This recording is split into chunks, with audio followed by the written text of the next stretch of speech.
Hello, hello, hello. Welcome to week 11 of your Literature Recall Challenge Answers Year 11. So, who is speaking or being described in An Inspector Calls?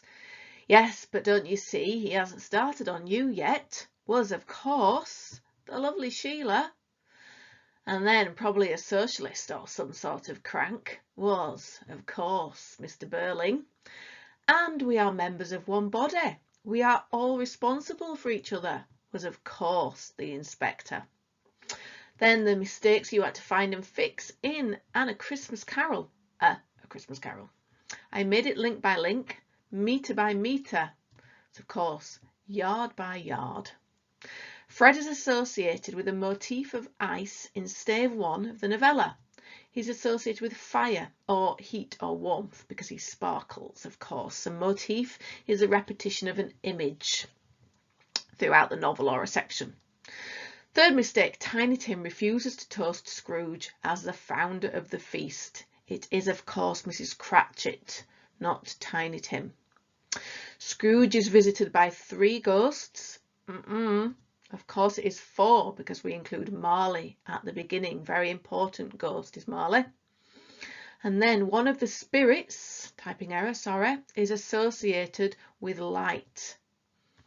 The ghost of the past and the present, because the ghost of Christmas Present has his glowing torch. So that theme of light is continued into the second ghost. And you can also look at the third ghost because he has an absence of light with all the darkness that is associated with him. So, third task, on the other hand, do the audience respect Eric by the end of the play? You need to present contrasting audience responses to him. So, how do they respect Eric by the end of the play?